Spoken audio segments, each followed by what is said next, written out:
আমরা অনেকেই বলছি আমেরিকা ও ইসরায়েলের পণ্য বর্জন করতে হবে।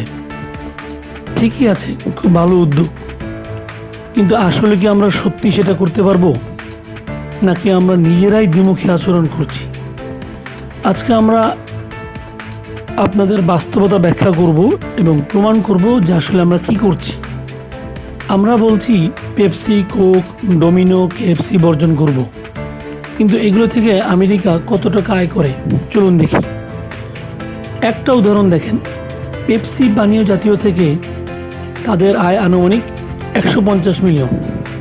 আবার আরেকটি দেখেন, ওষুধ কসমেটিক্স থেকে আনুমানিক তাদের আয় 300 মিলিয়ন। কি ভাবছেন অনেক আয়?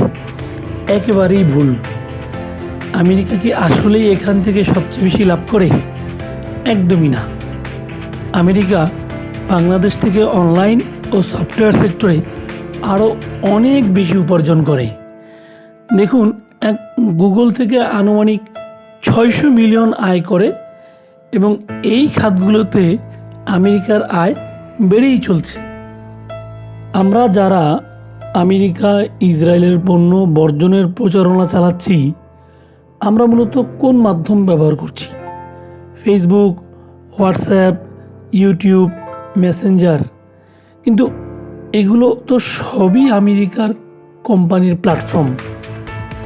আমাদের একদিন পেপসি, কোক, ডোমিনোস, পিৎজা না খেলে সমস্যা হয় না, কিন্তু দেখেন তো একদিনও কি আপনি YouTube, Google, Facebook, WhatsApp, Messenger ছাড়া থাকতে পারছেন কি না? আপনার হাতের ফোনে যে অপারেটিং সিস্টেম, সেটাও তো আমেরিকার। আরও ইন্টারেস্টিং বিষয়, এই ফেসবুক এর প্রতিষ্ঠাতা ইহুদি আমেরিকান, গুগলের প্রতিষ্ঠাতা সেও ইহুদি আমেরিকান।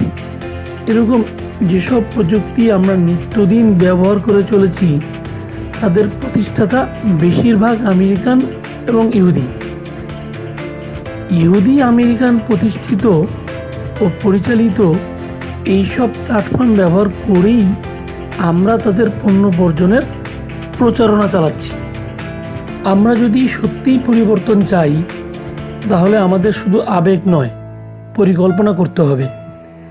মার্কিন কোম্পানিগুলো বাংলাদেশের অর্থনীতি থেকে যে টাকা উপার্জন করে, তার মূল অংশ সফটওয়্যার, অনলাইন বিজ্ঞাপন, ক্লাউড সার্ভিস থেকে আসে। শুধু কোক, পেপসি বর্জন করলে সত্যিকার অর্থে কিছুই হবে না।